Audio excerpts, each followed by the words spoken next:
Story number 1. The Man Who Never Blinked. I should have known something was off the moment he walked into the cafe. It wasn't just his presence, tall, well-dressed, with a confident stride. It was something deeper, something that made my stomach tighten in an unfamiliar way. His eyes locked onto mine the second he stepped inside, and from that moment, he never looked away. Not once. I had met Aaron on a dating app, and our conversation had been surprisingly normal.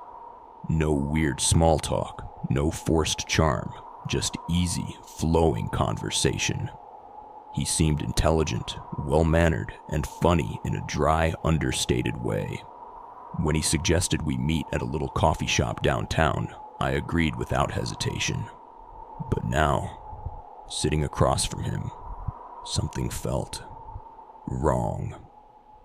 His gaze was unnerving.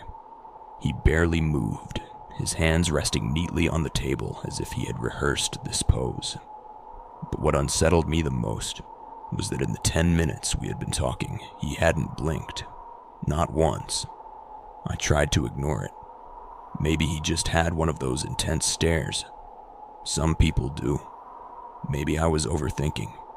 But as the conversation went on, my unease only grew.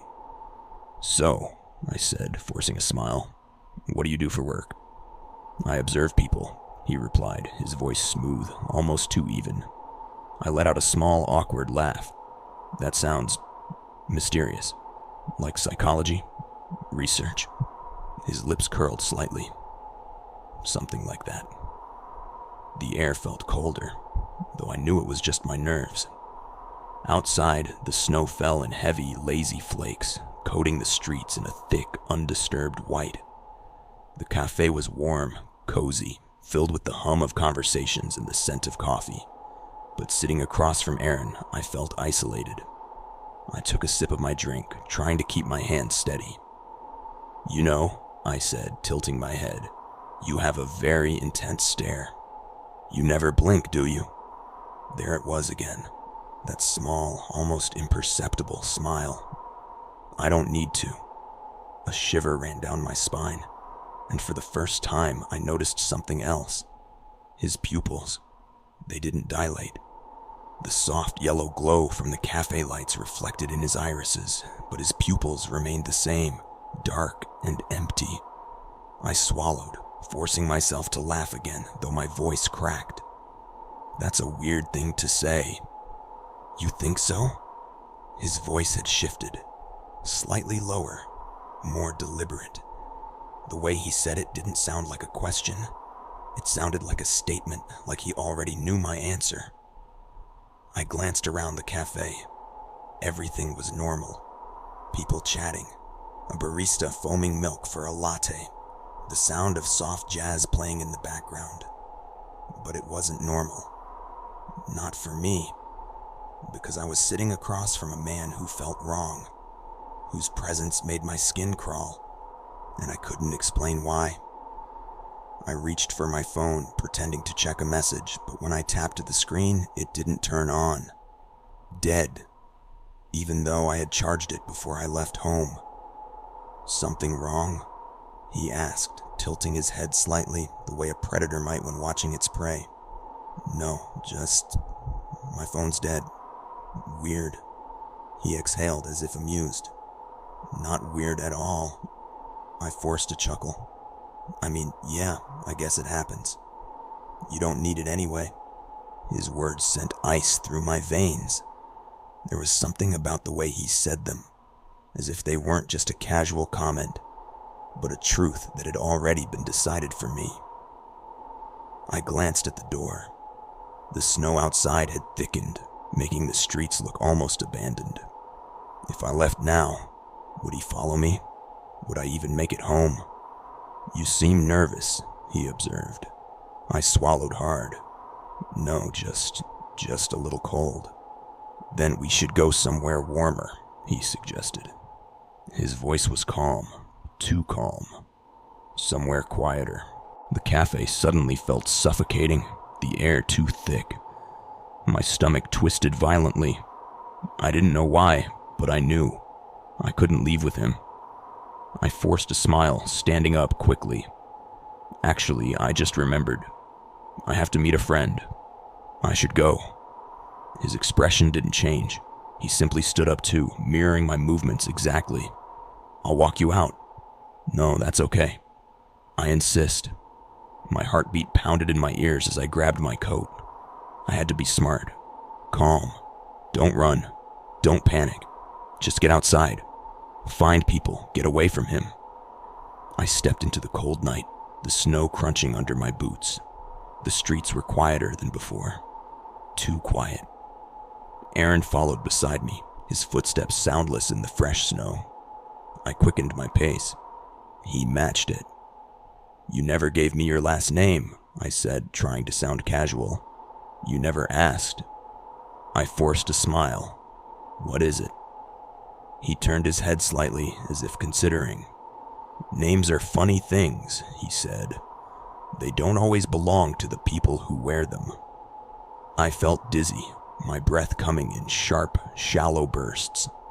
The streetlights cast long shadows over the snow, but when I looked at Aaron's feet, he had no shadow. I stopped walking. He stopped too, tilting his head in that eerie, unnatural way.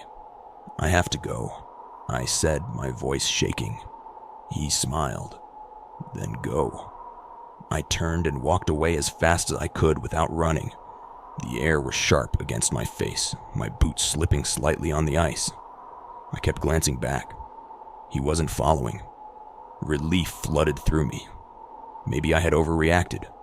Maybe he was just a weird guy. Maybe. Then I saw him. Not behind me, not following me. Ahead of me. Standing at the next intersection, waiting. My breath hitched. I spun around, looking back to where I had left him, but the sidewalk was empty. Slowly, too slowly, he raised a hand. Not to wave, not to threaten. Just a simple acknowledgement that he was there, that he was waiting. I turned down a side street, my pulse thundering in my ears. I had to lose him. Had to find people. My apartment was close. I just needed to get inside, lock the doors, call someone. I ran. The snow blurred around me, the wind biting into my skin. My breath came in panicked gasps as I turned onto my street, my apartment in sight. I fumbled with my keys, my hands shaking violently. I could feel him, close, watching. I shoved the key into the lock, twisted, pushed the door open, and darkness. I hadn't left the lights off. I never left the lights off. A breath too close to my ear. You left the door unlocked, he whispered. I turned, but the apartment was empty. No footprints in the snow. No one behind me. Only silence. And in that silence, a single blink. Not mine. His. Story number 2. My date tasted like snow. The first time I kissed him, I tasted snow. Not just cold lips or the faint chill of winter air, but actual fresh snow. I remember how it lingered on my tongue, crisp and sharp, almost metallic, like ice freshly scraped off a window pane. At first, I thought I imagined it. I pulled back, laughing nervously, blaming the freezing weather. But as I looked into his pale blue eyes, a strange feeling twisted in my stomach. Something wasn't right. I met Ethan a few weeks ago, just after the first big snowfall of the season. He was handsome in a classic, old-fashioned way, tall, well-dressed, with a face that looked like it belonged in black and white photographs. He had a quiet charm, the kind that made you lean in closer just to catch his words.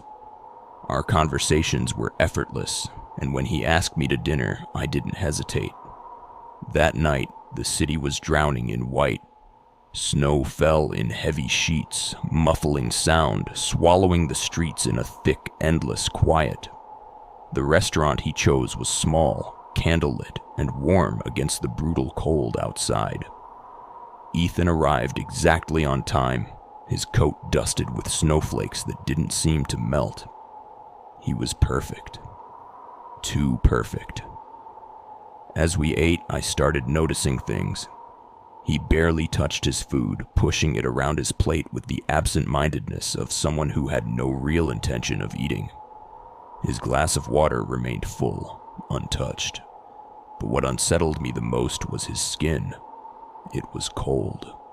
Not just chilled from the winter air, but cold, deep cold, like something that had been buried in ice for too long. I joked about it, nudging his hand playfully. Are you even real? You feel like you've been standing outside all night. He smiled, soft, unreadable. Maybe I have. I laughed, but it felt forced. Something about the way he said it gnawed at me, but I pushed it aside. Maybe I was overthinking. Maybe I was letting the eerie quiet of the snowstorm outside seep into my mind. When dinner ended, he offered to walk me home. The streets were empty, the snowfall heavier now, thick and blinding. The world around us felt too quiet. No cars, no distant voices, just the sound of our boots crunching against the fresh powder. I shivered, pulling my scarf tighter around my neck. Are you cold? He asked, his voice barely above a whisper. I nodded. Yeah, but I'll be fine once I'm inside. You get cold so easily, he murmured, almost to himself. It must be nice. I frowned. What do you mean? He didn't answer. Instead, he reached out, his fingers brushing against my cheek. I expected the warmth of skin, but instead I felt ice. My breath hitched. His hands were so cold they burned. He leaned in then, so close I could see the way the snowflakes clung to his eyelashes. And when he kissed me, the taste of snow filled my mouth again, sharp, biting, unnatural. I pulled back sharply, wiping my lips. What was that? His expression didn't change. He watched me, head tilted slightly, as if observing something fragile. You taste warm, he murmured. Alive. My chest tightened. A sick feeling curled in my stomach, my instincts screaming. Something was wrong. Something was very, very wrong. I took a step back. I should get home. I'll walk you, he said, but the way he said it didn't feel like an offer. It felt like a statement, a fact already decided. My apartment wasn't far, but with every step, the air grew colder, thicker. I could see my breath in front of me, but I couldn't hear anything. No wind, no distant city noise, just silence. The kind of silence that suffocates. Ethan walked beside me, his gaze heavy, his movements too smooth, too quiet.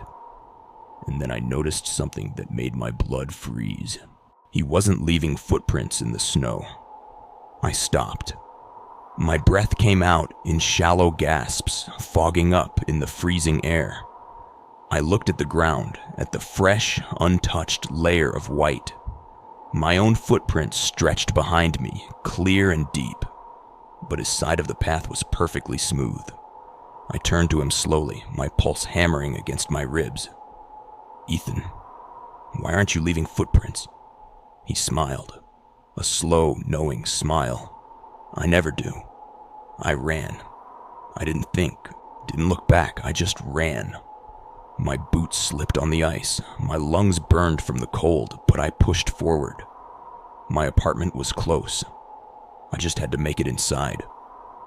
The moment I reached my door, I fumbled with my keys, my hands shaking so violently that I dropped them. I bent down, scrambling to grab them, and when I straightened, Ethan was standing right in front of me. I hadn't heard him move. His face was blank, unreadable. Why are you running? I couldn't speak. My throat was too tight, my body too frozen with terror. His head tilted slightly. You liked me before. I willed myself to move, to act, to do something. My fingers gripped the keys so tightly they dug into my palm. Stay away from me, I managed to choke out. He exhaled, and in that moment, something shifted. His features flickered, not physically, not in any way I could explain, but suddenly he looked wrong.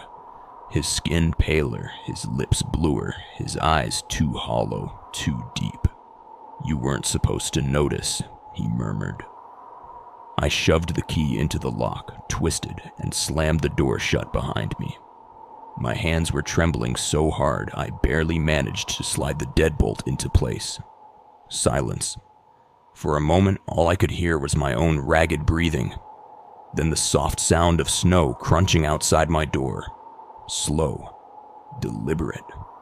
I backed away, my body rigid with fear. The peephole. I had to look. I hesitated, then pressed my eye against the glass. Ethan stood on the other side. He was still smiling. And then, he stepped backward. But not like a person. Not like someone turning to leave. He sank, slowly into the snow. His body fading, dissolving into the ice, as if he had never really been there at all. I stared in horror, my breath caught in my throat. The last thing I saw before he disappeared completely was his lips, moving, whispering something soundless through the cold. And then he was gone. The wind howled outside. The city seemed to come back to life, the distant hum of traffic, the muffled sounds of footsteps in the snow. Everything was normal again. But I didn't move from the door, because deep inside me, I knew I would see him again. And the next time, I might not get away. Story number 3. The breath on my neck. The first time I felt it, I thought I was imagining things. A soft, warm breath on my neck, so close that for a split second, I thought someone was standing right behind me. But when I turned, there was nothing. Just the dim light of my apartment and the silent snowfall outside the window. I had just come back from a date. Nothing special, just a casual dinner with a guy named Daniel I had met a few weeks ago. He was nice, charming even, but something about him felt off. Maybe it was the way his eyes lingered too long, or how he never seemed to blink at the right moments. I had laughed it off, ignored the nagging feeling in my gut, and let him walk me home. But the second I stepped inside my apartment, that unease grew into something else. As I locked the door, I felt it again. The breath, warm against my skin as if someone was just inches away, close enough to whisper.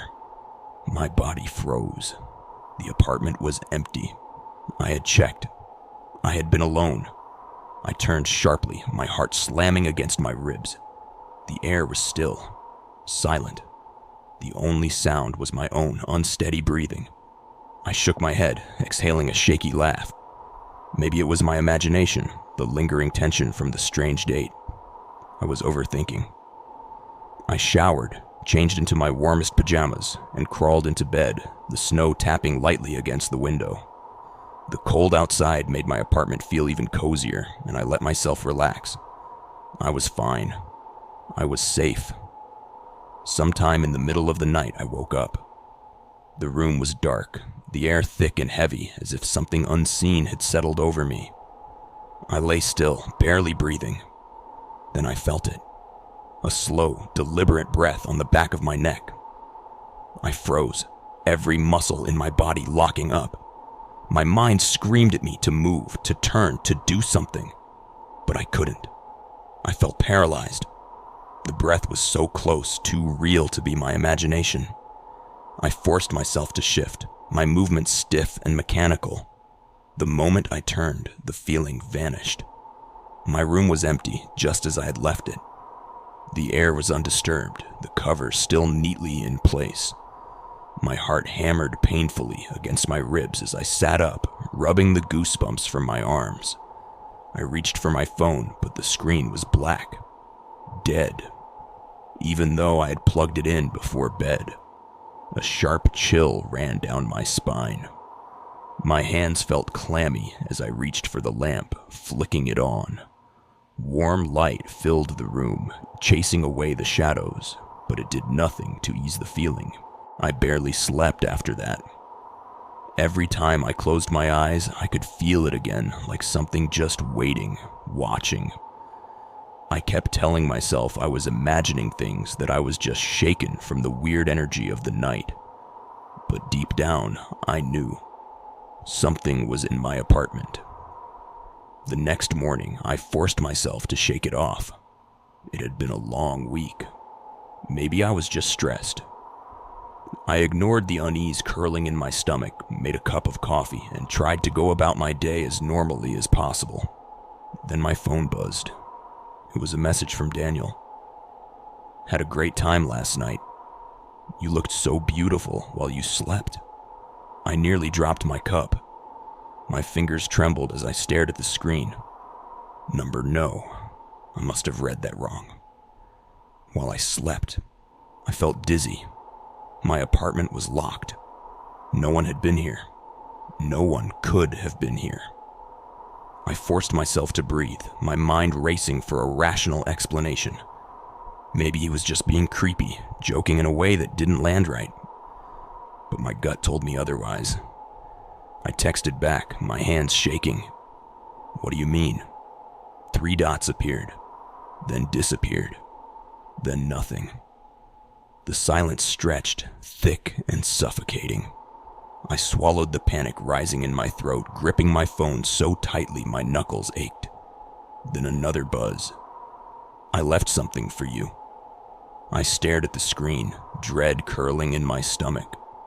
My heart pounded as I slowly turned my head towards the front door. My breath hitched.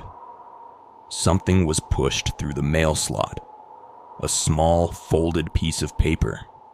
I stood frozen for what felt like an eternity, my skin crawling. Finally, forcing my shaking legs to move, I walked to the door, every step feeling heavier than the last.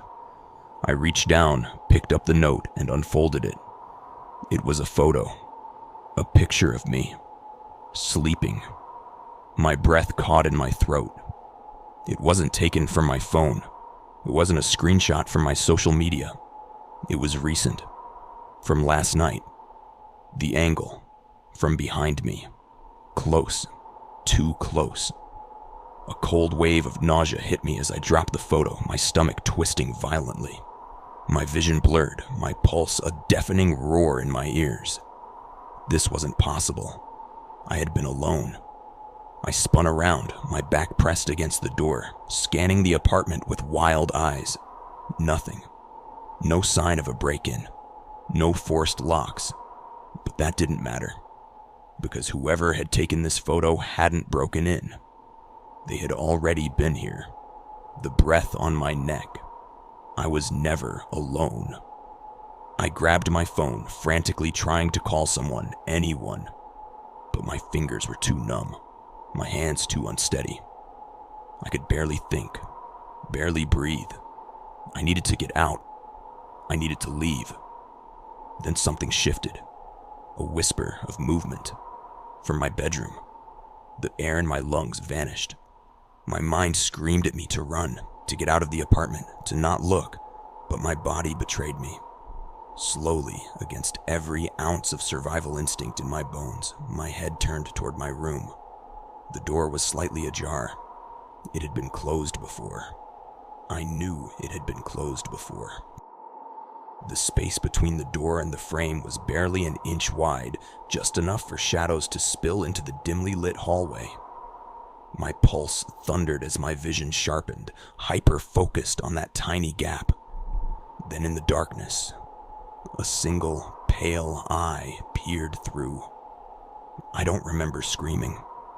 I don't remember throwing the door open or the way my hands fumbled desperately at the lock. The next thing I knew, I was outside, stumbling barefoot into the freezing snow, my breath ragged, my heart nearly bursting from my chest. The apartment loomed behind me, silent and dark. I expected him to follow. I expected to see him, Daniel, or whoever, whatever he was, standing in the doorway, watching. But there was nothing. Just the sound of my own gasping breaths, the sharp bite of the winter air against my skin. I ran. I never went back to that apartment. I called the police, filed a report, changed my number, moved to another city. But no matter how far I go, I can still feel it. That breath, warm against my skin, even when I'm alone. Because whoever he was, he's still watching. And one day, I know, I'll wake up and he'll be standing right behind me. Story number 4.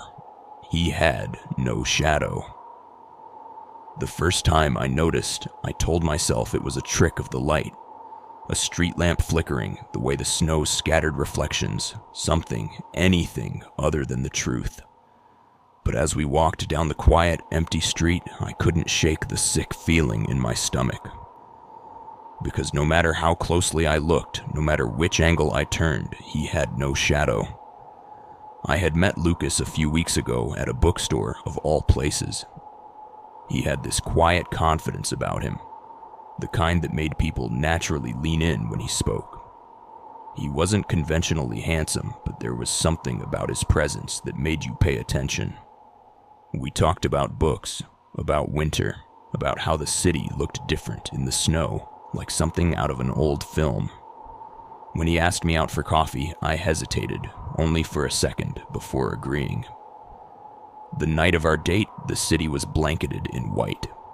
The streets were nearly empty, the snow falling in slow, lazy flakes. The cafe we picked was dimly lit and cozy, the kind of place where people whispered over steaming cups of coffee. Lucas was already there when I arrived, sitting at a corner table, watching me with a smile that sent an inexplicable chill through me. At first, the conversation was easy. He was charming, funny in a quiet, understated way.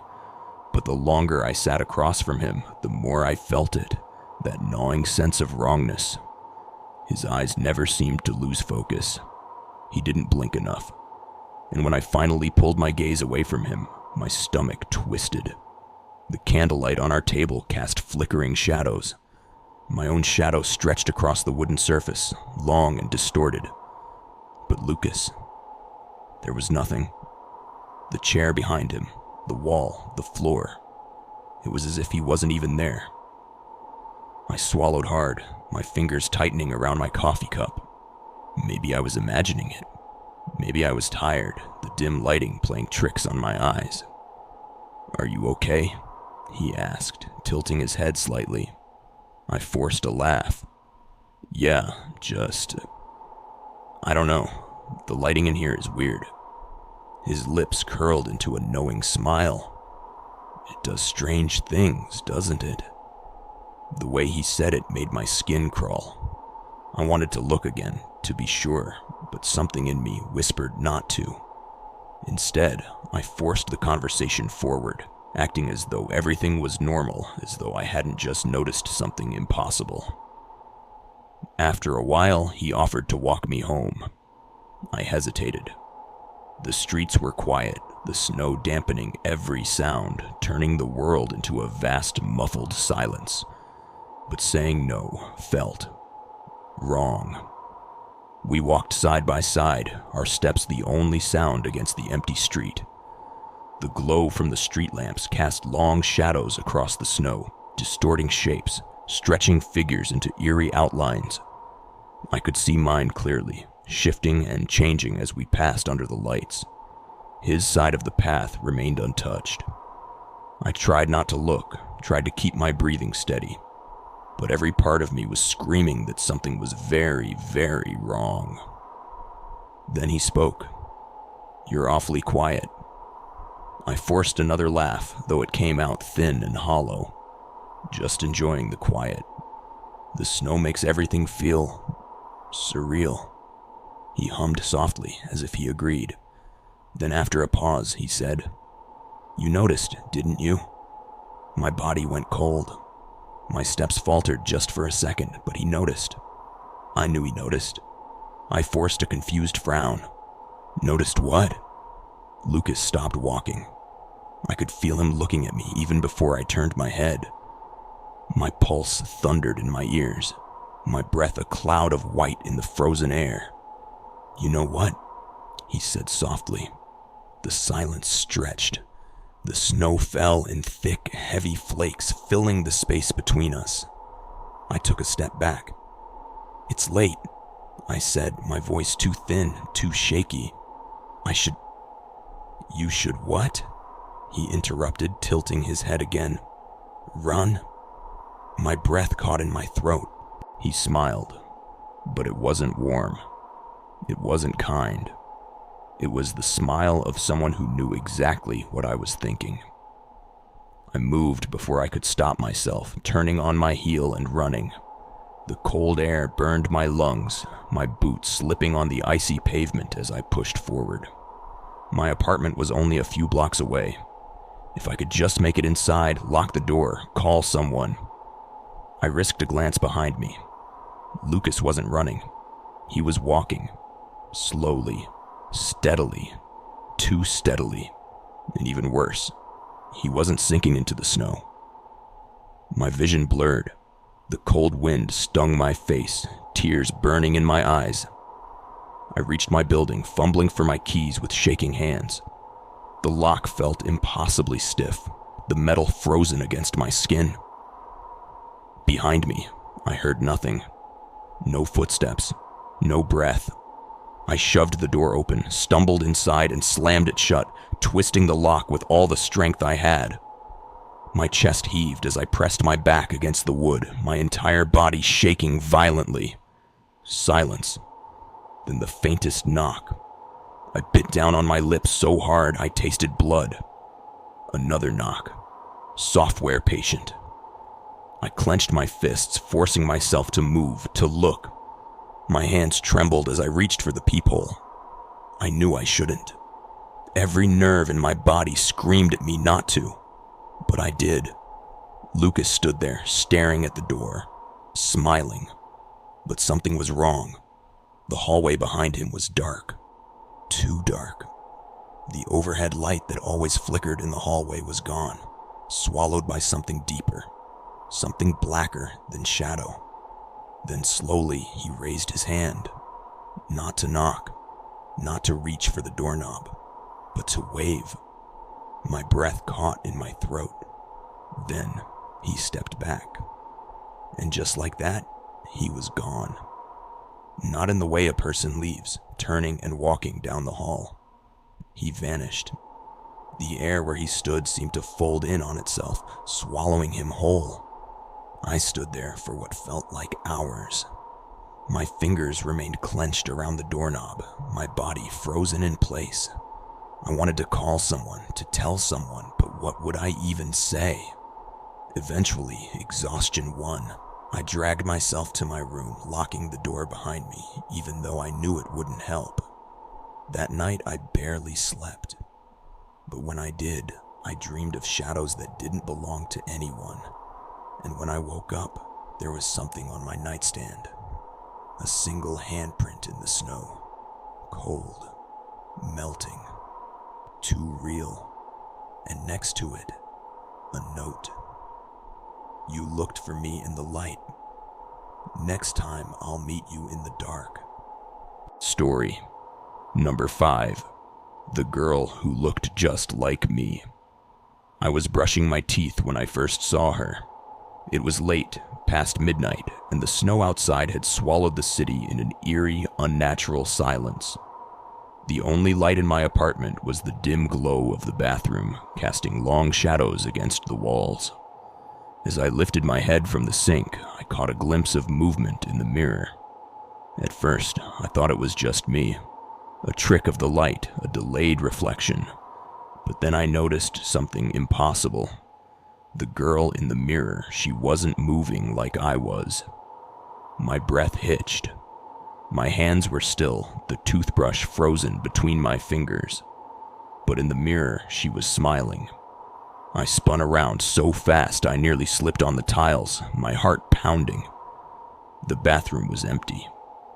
My own reflection stared back at me, confused, terrified. But I knew what I saw.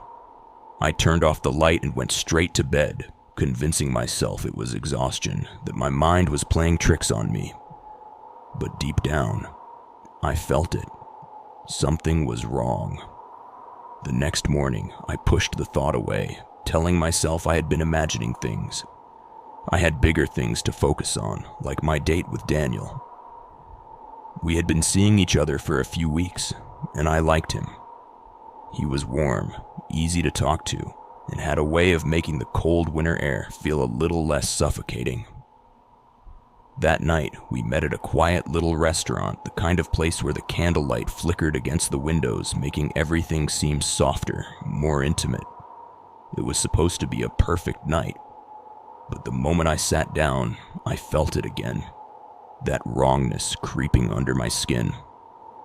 Daniel was staring at me, his brow furrowed. "You changed your hair?" he asked. I frowned, shaking my head. "Number Y?" He hesitated, eyes flicking over my face. "I don't know. You look different." My stomach twisted, but I forced a laugh. "Well, I hope it's a good different." He didn't smile. Not really. Just nodded slowly before changing the subject. But the unease never left his face. The date continued, and I tried to push the feeling away, focusing on the warmth of the restaurant, the way Daniel's voice filled the space between us. But then, near the end of the night, he did something that made my blood turn to ice. He reached across the table, gently tracing his thumb over my wrist. "I saw you earlier," he said softly, "at the train station. Why didn't you say hi?" My heart stopped. "What?" "This afternoon," he said, his brows knitting together. "You were standing on the platform. I waved, but you just stared at me. It was weird." I swallowed hard. "Daniel, I wasn't at the train station today." He chuckled nervously, shaking his head. "Come on, I saw you. You were wearing that blue coat, the one you always wear." My hands trembled as I pulled my coat tighter around me. "Daniel," I whispered, "my coat is red." The smile faded from his lips. For a long moment, we just sat there, the candle between us flickering, casting strange shadows over his face. He opened his mouth like he was going to say something else, but then he stopped. His expression shifted, not fear, but something close, like he was seeing me differently now. I barely heard the rest of the conversation. My mind kept circling back to the same thought. Who did he see? The snow was falling heavier when we left the restaurant. The streets were nearly empty, the cold air sharp against my skin. Daniel offered to walk me home, but I told him I needed some time to clear my head. I should have let him walk with me. Halfway home, I felt it. That prickling sensation on the back of my neck, the kind that tells you you're not alone. I turned my head slightly, my breath coming out in a cloud of white mist. And that's when I saw her. She was standing across the street, half hidden in the falling snow. She was wearing a blue coat. My stomach dropped. Even from a distance, I could see her face. And I knew that face. It was mine. The air seemed to squeeze out of my lungs. My fingers curled into fists, my heartbeat slamming against my ribs. The girl, the other me, was just standing there staring, her face expressionless. I took a step back. She took a step forward. I turned and started walking faster, my boots crunching against the snow-covered pavement. My hands were ice cold, my breath short. I didn't look back. I didn't want to look back. By the time I reached my apartment building, my hands were shaking so badly I nearly dropped my keys. I fumbled with the lock, shoved the door open, and slammed it behind me. My chest heaved as I pressed my back against the wood, listening. Silence. Slowly, I moved to the window, peeking through the frost-covered glass. The street was empty. I let out a shaky breath, my body still vibrating with fear. Maybe I imagined it. Maybe I was losing my mind. I forced myself to move, to shake off the lingering terror. I made tea, turned on the TV, tried to make my apartment feel normal again. But the unease never left me. I needed sleep. Maybe everything would make sense in the morning. I curled up under the blankets, my body still tense, my mind restless. I stared at the ceiling, listening to the snow tapping against the window. And then just as my body began to relax, a knock. Software deliberate. I shot up, my pulse roaring in my ears. Another knock. I swallowed hard, my throat dry. My eyes flicked to my phone. 2:13 a.m. I forced myself to move, to stand. My feet felt like lead as I walked toward the door. The peephole. I just had to check the peephole. My hand trembled as I lifted it, pressed my eye against the glass, and nearly screamed. She was standing there. The girl in the blue coat. The girl with my face. But now, she was smiling. I stumbled back, my breath catching in my throat. The knocking stopped.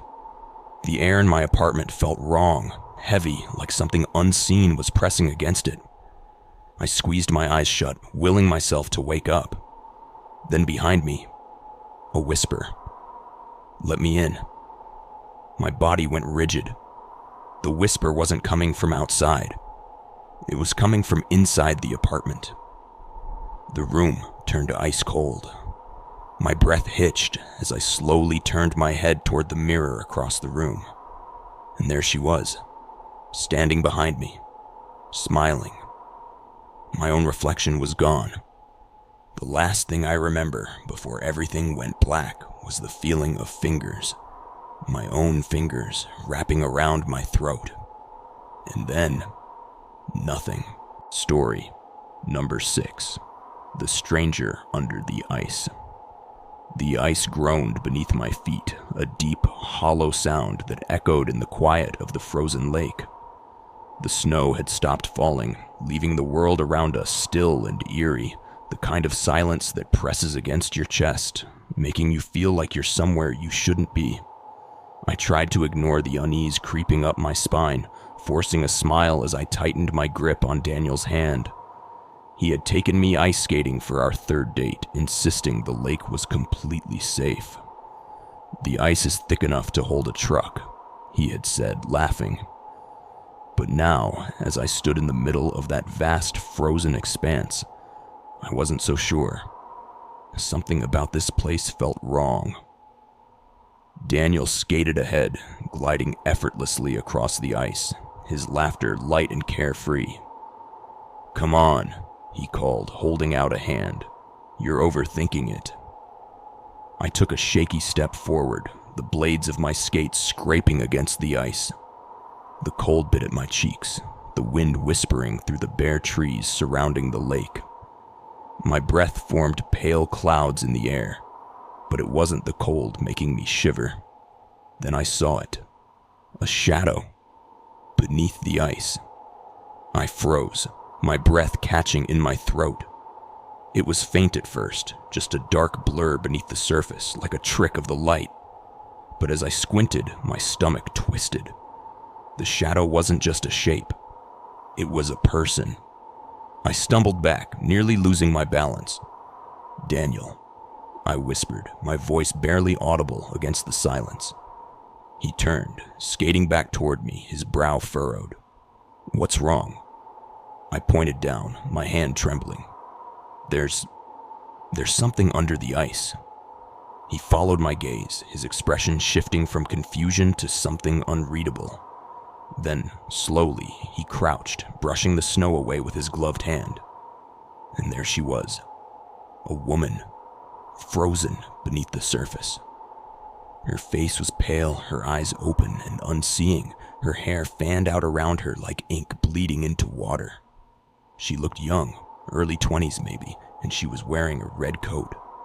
The same red coat I was wearing. My stomach turned violently.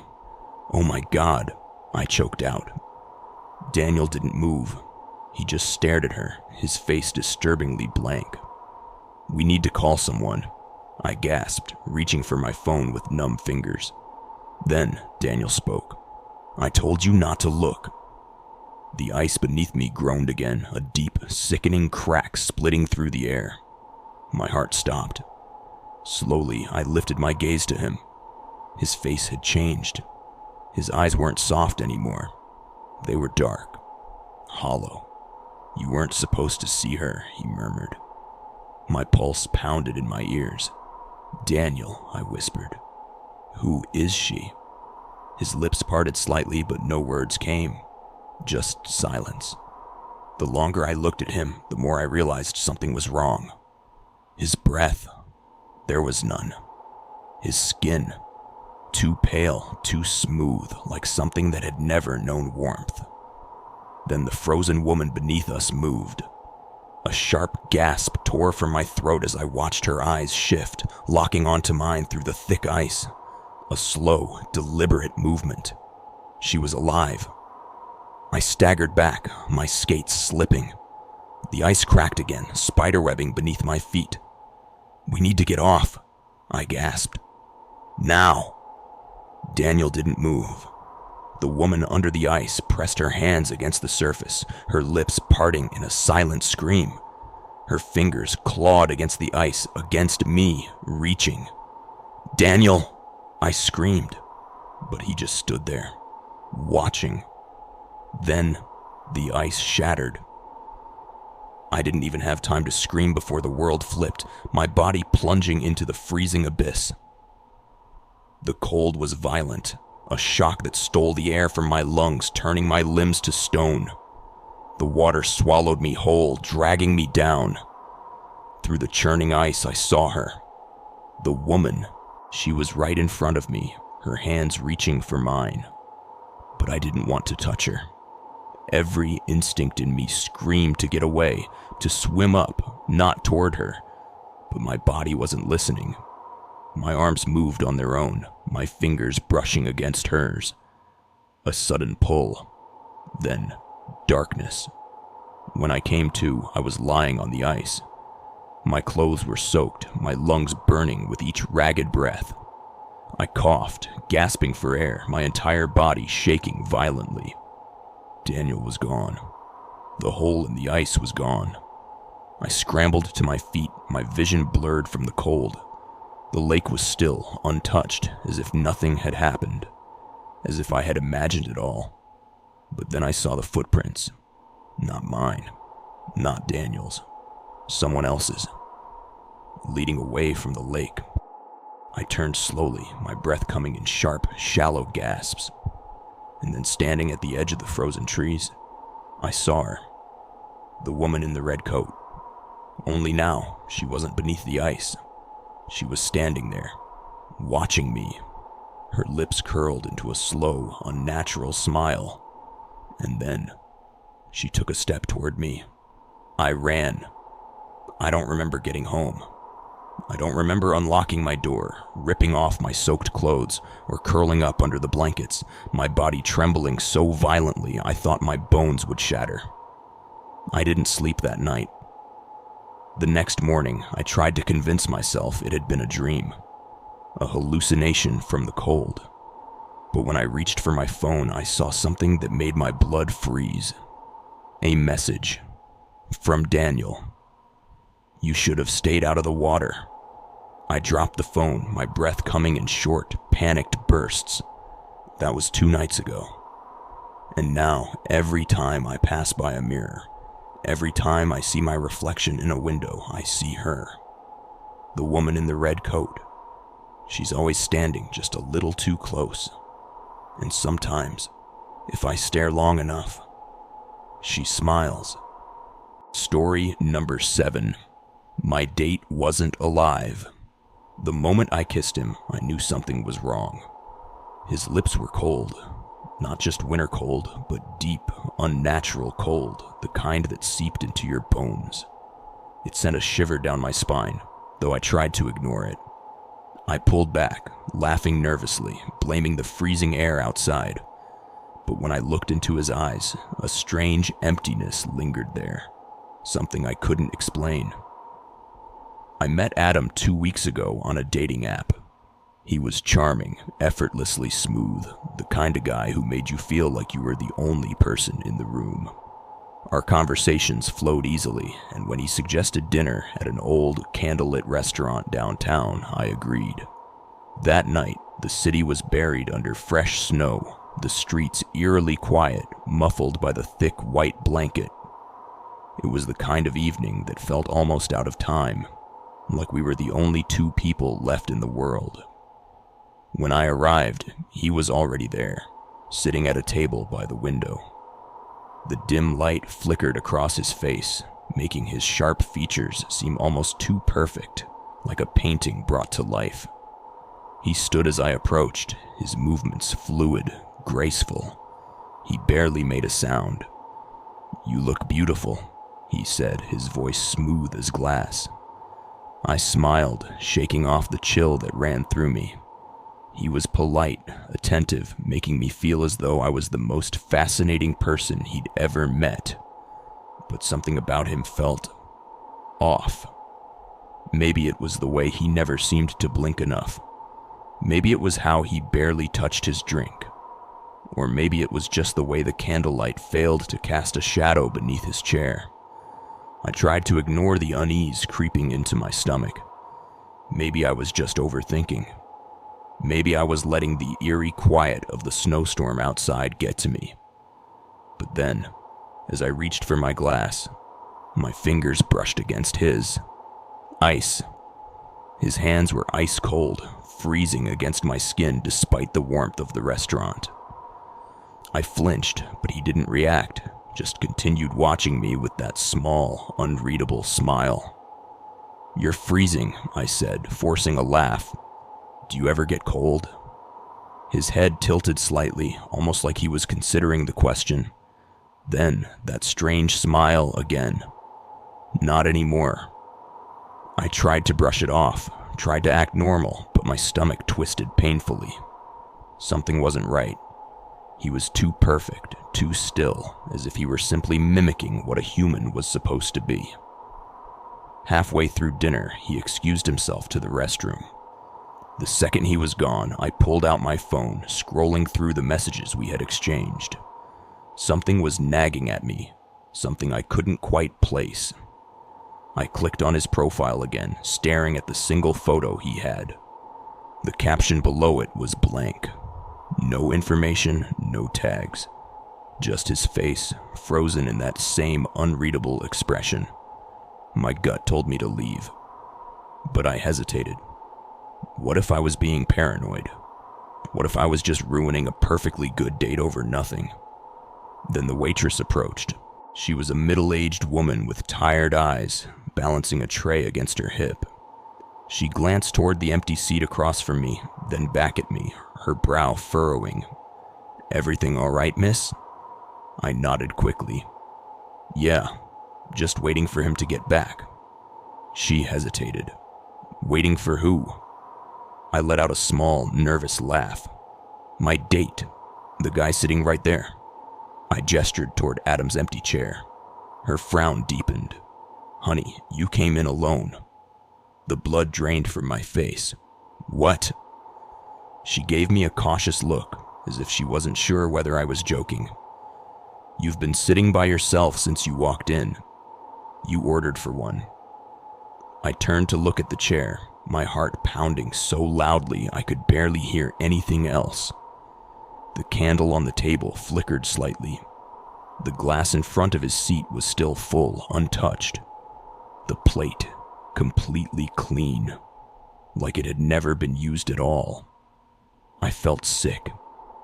My fingers gripped the edge of the table as my mind struggled to make sense of what was happening. "No," I whispered. "He was just here. You saw him, right?" She shook her head slowly. "No, sweetheart, I didn't." I shoved my chair back, my breath coming in short, shallow bursts. The restaurant around me suddenly felt too quiet, the air too thick. The walls seemed to close in, the candlelight casting strange, distorted shapes along the ceiling. And then, a voice. Software close. Something wrong? I turned sharply, my pulse slamming against my ribs. Adam stood behind me. I hadn't heard him return, hadn't felt him approach. He was just there, watching me, his head tilted in that same unnatural way. I couldn't breathe. I couldn't think. The waitress had gone pale, her hands gripping the tray so tightly her knuckles turned white. I forced myself to move. I have to go. Adam didn't react.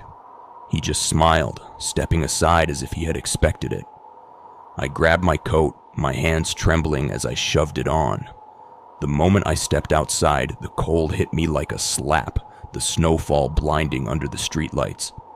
My heart was racing, my entire body screaming at me to run. Then I glanced at the restaurant window. Adam was still inside, sitting at the table, watching me, but his reflection in the glass, it wasn't moving. It wasn't there. I stumbled backward, the breath leaving my lungs in a sharp gasp. My vision blurred, the snowfall swirling around me like a thick, suffocating fog. I turned and ran. I didn't stop until I reached my apartment, slamming the door behind me, my chest heaving. My hands were shaking so badly I could barely lock the door. Every light in my apartment went on. Every shadow in the corners felt like they were hiding something. I grabbed my phone, pulling up our messages again, desperate for something, anything, to prove I hadn't lost my mind. But when I clicked on his profile, my screen flashed. Error. User not found. My stomach twisted violently. My entire body felt wrong, like something had crawled under my skin and settled there. Then my phone buzzed. A new message. From Adam. My fingers hovered over the screen, my breath frozen in my throat. I opened it. Did you get home safely? My vision blurred. My fingers trembled. I forced myself to type back. Who are you? The typing bubbles appeared, then disappeared. Then finally, don't you remember? We've done this before. A chill ran down my spine. My fingers turned ice cold. I felt it deep inside me, something I didn't want to remember. And then, another message. See you again soon. The lights in my apartment flickered, and somewhere just beyond my locked door, a soft knock. Story number 8. The snowman that watched me. The first time I saw the snowman, I thought it was a sweet gesture. It had appeared overnight, standing in the small patch of snow just outside my apartment window. 3 perfectly rounded sections of snow, a crooked carrot nose, and 2 black stones for eyes. A scarf, one I had lost last winter, was wrapped around its neck. The sight of it startled me at first, but then I laughed. It had to be from Daniel. Daniel and I had been dating for about a month. He was charming, thoughtful, the kind of guy who left little surprises just to make me smile. We had gone on a winter walk the night before, talking about childhood memories, about how he used to build snowmen with his sister. I figured this was his way of bringing some of that nostalgia to me. I texted him, "Cute snowman. When did you have time to make it?" A few minutes passed before his reply came. "What snowman?" I frowned, rereading the message. He was joking. He had to be. The one outside my window, the one wearing my scarf. This time, the reply was instant. I didn't make that. A chill ran through me. I looked back at the snowman, suddenly feeling uneasy. The eyes. Those black stone eyes seemed sharper than before. More focused. I shook off the feeling. Maybe a neighbor built it. Maybe one of the kids from the next building over. Still, I couldn't shake the tightness in my chest as I pulled the curtain shut. That night, I woke up to a sound. A soft crunch, crunch, crunch. Footsteps in the snow. I sat up, heart pounding, straining to hear past the silence of my apartment. The clock on my nightstand glowed 3:12 a.m. My room was cold. Too cold. I hadn't left the window open, had I? Slowly, I slid out of bed, my bare feet freezing against the hardwood floor. My fingers trembled as I reached for the curtain, hesitating before pulling it back just enough to peek outside. The snowman was closer. It stood inches from my window now, its crooked carrot nose almost pressed against the glass. The scarf around its neck was twisted, as if something had pulled it tighter. My breath caught in my throat. That wasn't possible. Snowmen didn't move. I shut the curtain so fast the fabric nearly tore. My hands were shaking as I backed away, my pulse hammering in my ears. This was a joke. It had to be. Someone was messing with me. But then, a knock at the window. Software slow. I stopped breathing. I didn't move. I didn't dare. The knock came again. A light, deliberate tap, tap, tap against the glass. I squeezed my eyes shut, my entire body frozen in terror. I counted the seconds, listening, waiting. Eventually, the knocking stopped. When I finally worked up the courage to check, the snowman was back in its original spot. I barely slept after that. The next morning, I forced myself to go outside, my boots sinking into the deep snow. The footprints, whoever had moved the snowman, were gone. The snowfall had erased any evidence. I stood in front of it, my breath visible in the freezing air. Then, I noticed something else. The black stone eyes. They were gone. My stomach twisted. I bent down, brushing the fresh snow aside, searching for the missing stones. They weren't anywhere nearby. It was as if someone had plucked them out and taken them away. I stepped back, suddenly feeling watched. The windows of my apartment loomed behind me, dark and empty. My own reflection stared back at me, but there was something else. A shadow, standing right behind me. I spun around so fast I nearly fell. No one was there, just the snowman, unmoving, silent. I ran inside, locking the door behind me. That evening, Daniel came over. I told him everything, my voice shaking. He listened, his face tight with concern. When I finished, he squeezed my hand. "Maybe someone's playing a prank on you," he said. "A neighbor, some kid messing around." I wanted to believe that. I really did.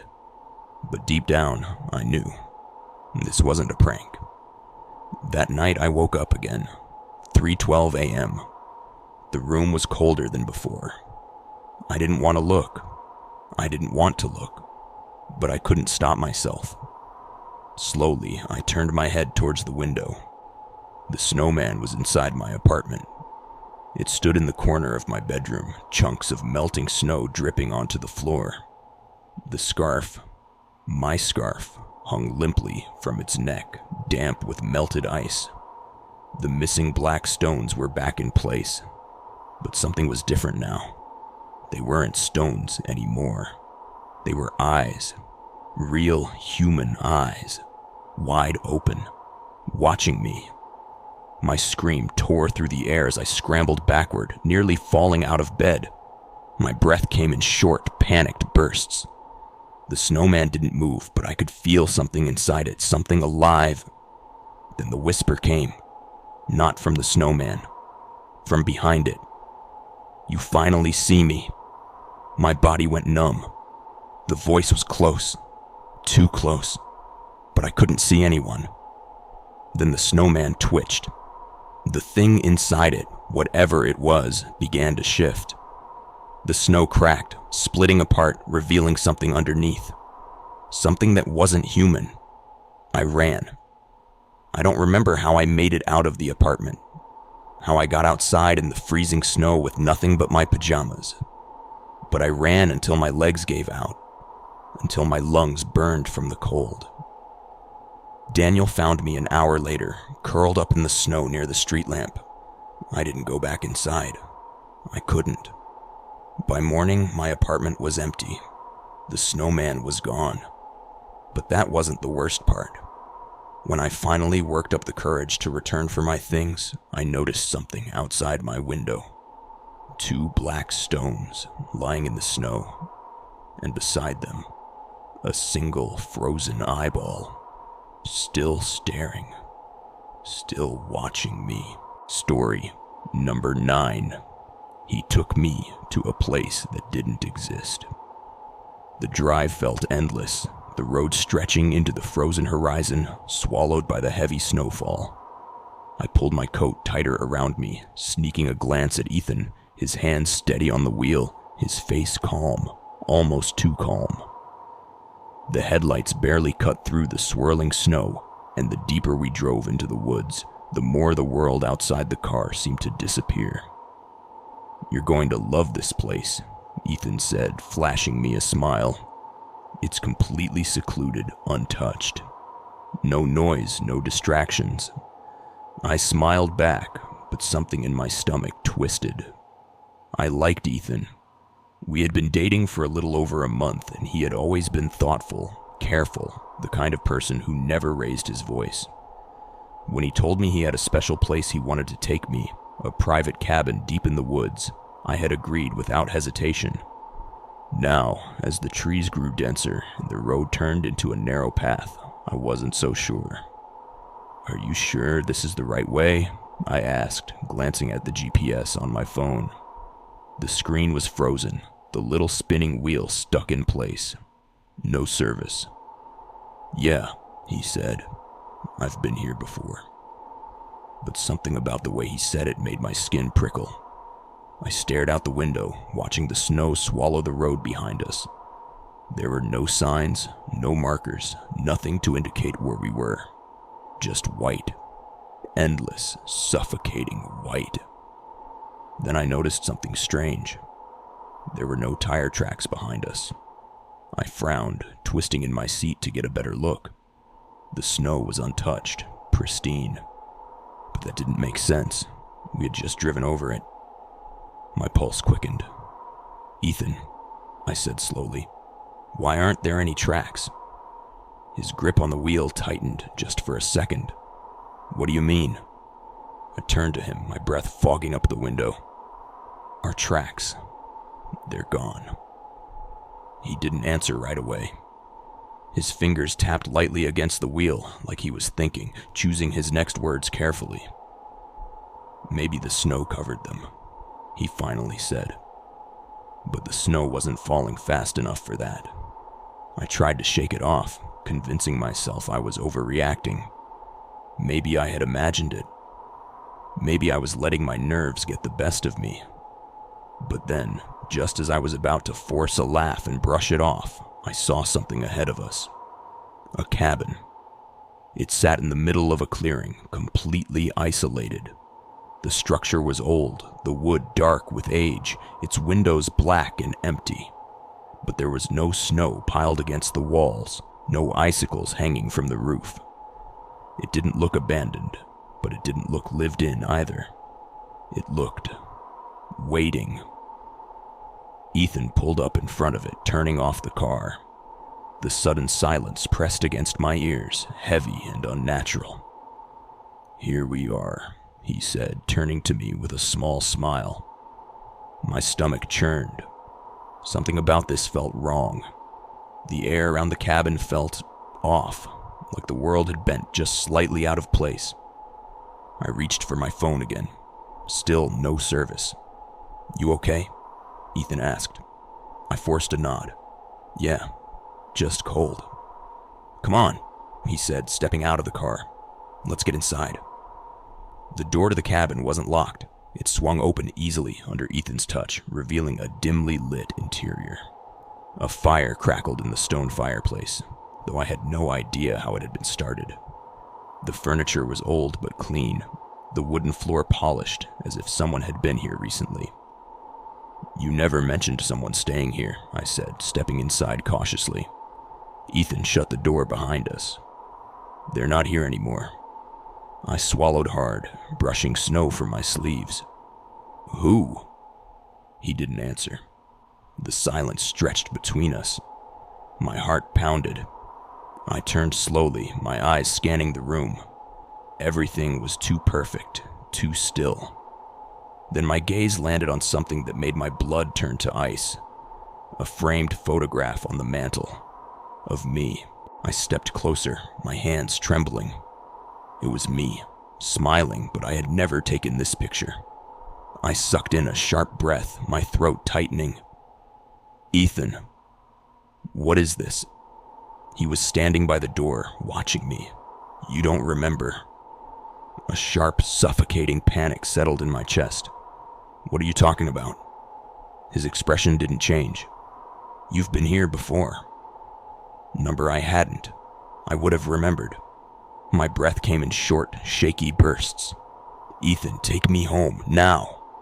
You are home, he said softly. I bolted for the door, but the moment I reached for the handle, I felt it. The air shifted. The wood beneath my feet groaned like something alive, the wall stretching, twisting. The fire in the fireplace flickered, casting shadows that didn't move like they should.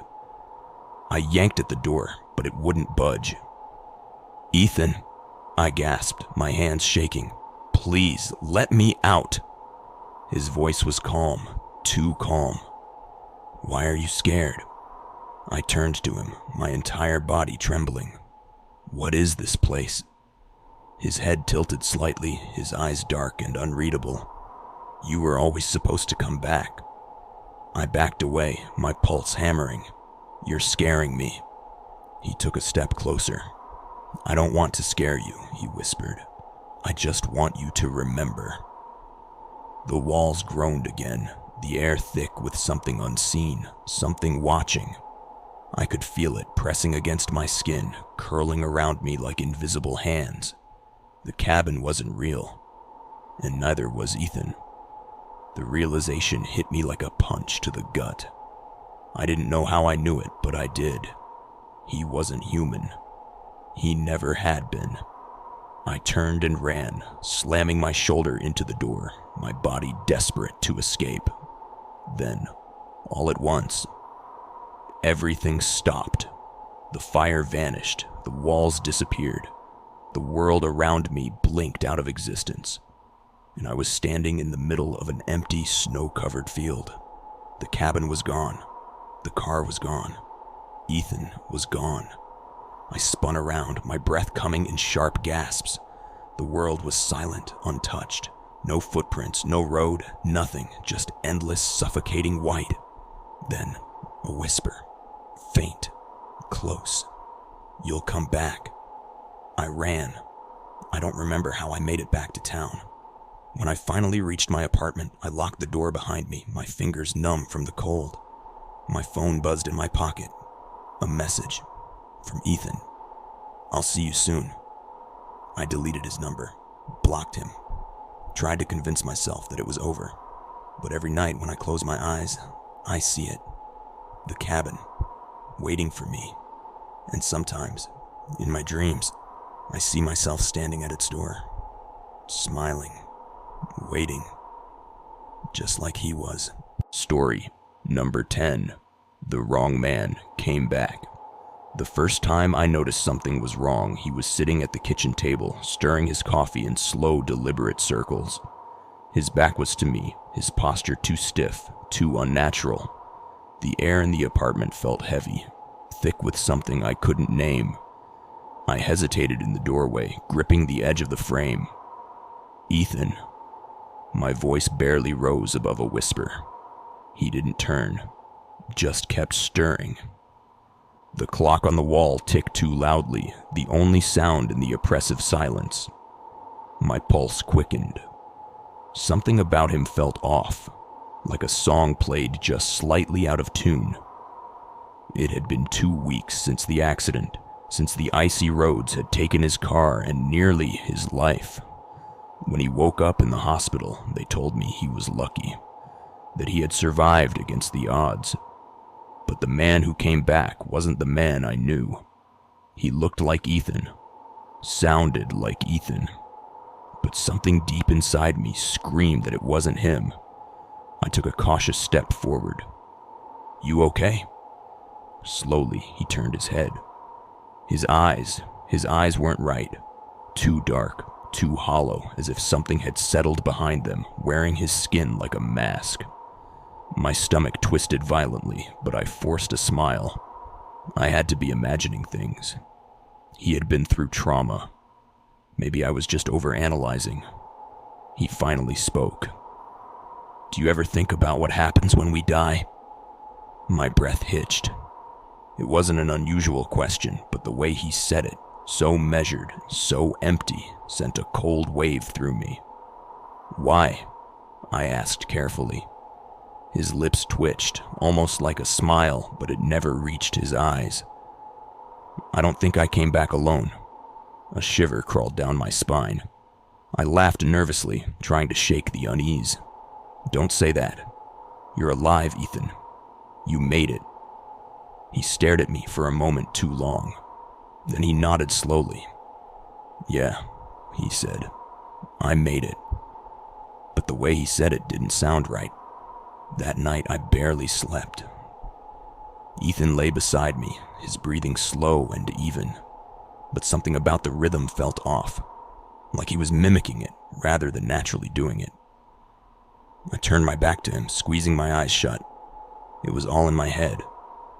Then, sometime past midnight, I felt the bed shift. My eyes snapped open. I held my breath, listening. Ethan hadn't moved in hours. I was sure of it. But now he was sitting up, completely still. I didn't move, didn't breathe. The room was dark, but I could hear the faint, unnatural sound of him breathing. Too steady, too controlled. Then in the silence, he whispered something so low I barely caught it. I don't remember how to dream. A sharp chill ran down my spine. I stayed perfectly still, my fingers gripping the blanket. I could feel him watching me, his presence pressing against my skin like a heavy weight. Then slowly, he lay back down. I didn't sleep after that. Over the next few days, the feeling got worse. Ethan moved through the apartment like a shadow, his actions precise but wrong. I caught him staring at me when he thought I wasn't looking. His appetite was non-existent. The coffee in his mug never seemed to go down. And the worst part? He stopped blinking. At first, I thought I was imagining it. But one evening, as we sat on the couch, I started counting. Minutes passed. Then more. His eyes remained open, unblinking, watching the flickering light of the TV. My heart pounded. No one goes that long without blinking. No one. I couldn't take it anymore. "Ethan," I said, forcing my voice to stay steady. "What's wrong with you?" His head turned, so slow it felt unnatural. "What do you mean?" I swallowed hard. "You've been acting strange. You don't eat, you don't sleep, and you never..." I hesitated. "You never blink." Silence stretched between us. Then he smiled and blinked. Once, deliberate, slow.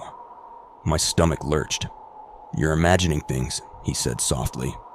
But I wasn't. I knew I wasn't. That night, I waited until he was asleep before grabbing my phone. I had to do something, talk to someone, figure out what was happening. I opened my photos, scrolled, stopped. My breath caught in my throat. There was a picture I didn't remember taking. It was a shot of my bedroom, dark. A grainy, shadowy image taken from the corner of the room, taken while I was sleeping. And in the picture, Ethan, standing over me, watching. My fingers went numb. A deep, overwhelming terror settled in my chest. I turned my head, my breath shaking. Ethan was lying beside me, but I couldn't shake the feeling that he knew I had seen it. I didn't sleep at all. The next morning, I decided I needed to leave. I didn't care how crazy I sounded, I just knew. The thing in my apartment wasn't Ethan. I packed a small bag, my hands shaking. Ethan was in the kitchen, staring out the window, unmoving. I took a deep breath, forcing my voice to sound normal. "I think I'm going to visit my sister for a few days," I said casually. "Clear my head." He didn't respond. I took a step closer. "Ethan?" Slowly, he turned. His expression was unreadable. "Why would you leave now?" My throat tightened. "I just need some air." He tilted his head. Then, without blinking, he said, "But we just got back." The words sent a wave of nausea through me. "What?" He took a step forward. "You and me," he whispered. "We died on that road." The world stopped. "No," I choked out, shaking my head. "No, you survived." He smiled, a hollow, empty smile. "But did you?" The walls seemed to close in, the air around me thick and suffocating. My mind raced, grasping for something, anything that made sense. My phone, my texts, my calls. Had I spoken to anyone since the accident? Had anyone seen me? I backed away. "You're lying." Ethan didn't move. "Go ahead," he murmured. "Leave. See if the world still recognizes you." A shudder racked through me. I bolted for the door, yanking it open, and froze. Outside there was nothing. Not the street, not the buildings, not even the sky. Just white. Endless, stretching, suffocating white. The realization hit me all at once, a wave of horror so deep I thought I might collapse. I never made it out of that car. I turned back, my chest heaving, my vision blurring. Ethan was standing right behind me now, his eyes darker than I had ever seen them. "You're not supposed to leave," he whispered. Then slowly he reached for me, and I felt everything disappear. Story number 11. He said he loved me, but I never told him my name. The first time he said he loved me, we were sitting in a small cafe, the snow falling in heavy, suffocating waves outside. The world beyond the frosted windows was buried under white, the streets nearly silent. It had been a perfect date, simple, warm, safe. But then, as I reached for my coffee, he took my hand, his fingers too cold, his grip too firm, and whispered the words that sent ice down my spine. "I love you." I pulled my hand back, my heart pounding. "That's sweet," I said carefully, forcing a smile. "But it's only our first date." He tilted his head slightly, watching me with an expression that was unreadable, unsettling.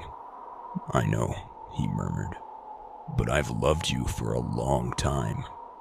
A shiver crawled down my spine. I let out a nervous laugh.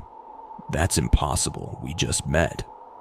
His lips curled slightly, almost like he found something amusing. "That's what you think."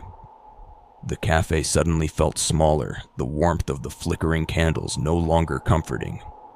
I forced another laugh, shifting in my seat. Maybe he was joking. Maybe he had a strange sense of humor. But deep down, I knew something wasn't right. I grabbed my coat. I should get going. He didn't try to stop me, just watched as I stood, his hand still resting on the table, perfectly still. "Let me walk you home," he said. I hesitated. The snowstorm outside had gotten worse, the wind howling against the windows. The walk back would be miserable alone. But something inside me screamed, "Don't let him come with you." I forced a polite smile. "That's okay. I live close." His expression didn't change. "I know." The words made my stomach twist. I hadn't told him where I lived. My pulse quickened. "How do you—" "I know everything about you." The air seemed to thicken, the sounds of the cafe around us fading into a dull hum. My fingers tightened around my bag. "That's not funny." He leaned forward slightly, lowering his voice. "You like your coffee with 2 sugars, but never stir it because you like the grainy texture at the bottom. You sleep on your right side, but always wake up on your left. You hum when you're nervous, even when you don't realize it." A sharp, sickening chill shot through my body. I took a step back, my chair scraping against the wooden floor. "Who are you?" I whispered. His eyes darkened, something shifting behind them. "I already told you," he said. "I'm someone who loves you." I turned and walked away, my breath shaky, my fingers trembling as I reached for my phone. I stepped outside, the wind biting into my skin, the snow blinding. I needed to get away. I needed to get home. The moment I reached my apartment, I locked the door behind me, my chest heaving. My hands were still shaking as I fumbled for my phone, opening my texts. There were messages from friends, work emails, missed calls, but nothing from him. No number, no messages, no proof that he even existed. I barely slept that night. Every sound in my apartment made me flinch. Every shadow in the dim glow of my bedside lamp felt like it was hiding something. I kept checking my phone, expecting a text, a call, anything, but nothing came. Maybe I imagined it. Maybe I overreacted. The next morning, I convinced myself I was being paranoid. It had been a weird date, nothing more. Then as I stepped outside, I stopped cold. There, in the snow just outside my building, were footprints, leading to my window. My stomach dropped. I stumbled back, my breath catching in my throat. The prints were deep, fresh. Someone had been standing there, watching me. I ran inside, my hands shaking as I locked the door. My phone buzzed in my pocket. A message. "You looked beautiful while you slept." My breath hitched. My heart pounded so hard it hurt. I typed back, my fingers trembling. "Who are you?" The dots appeared, then disappeared. Then, finally, "I told you. I love you." A sob caught in my throat. I blocked the number. Days passed, then a week. No calls, no messages, no footprints. I started to believe it was over. Then one night I woke up freezing. The window was open. I never left my window open. I sat up, my breath coming in short, sharp gasps. The cold air rushed in, making my skin prickle. I reached for my phone, my fingers shaking. And then I saw it, a figure standing in the snow, right where the footprints had been. I couldn't breathe. He stood perfectly still, his face hidden by the darkness, but I knew it was him. He didn't move, didn't wave. He just stood there, watching. I grabbed my phone, dialing the police with numb fingers. My voice came out in a terrified whisper. "Someone's outside my window. He's been watching me." The dispatcher's voice was calm, too calm. "Ma'am, we have someone on the way. Can you describe him?" I turned back to the window, my breath fogging up the glass. The snow was untouched. No footprints. No one there. The air in my apartment felt wrong, thick with something unseen. Slowly, I turned. He was inside, standing in the doorway of my bedroom, smiling. "You left the window open," he whispered. I took that as an invitation. The world seemed to tilt, my vision tunneling. My body refused to move, my mind screaming at me to run, run. He took a slow step forward, then another. "You don't have to be afraid," he murmured. "I would never hurt you." I whimpered, pressing myself against the headboard. "Please." He tilted his head. "I love you." My chest tightened. Tears blurred my vision. "Why?" His smile faltered just slightly. "Because I always have." I forced myself to move, to think. My phone. The police. I turned my gaze for a split second, and he was gone. The cold air around me lifted like a presence had vanished. The window was still open, the curtains shifting slightly. My door was closed, but I knew the truth. He wasn't gone. He was still watching, waiting. And the worst part, I still don't know his name, but he knows everything about me. If you made it this far, you're braver than most. But tell me, Have you ever experienced something chilling, something unexplainable? Share your horror stories in the comments below. I'm watching. If you enjoyed this, don't forget to like this video, subscribe to the channel, and hit the bell icon so you never miss what's coming next. And if you think this was scary, wait until you see the videos appearing on your screen right now. Watch, if you dare.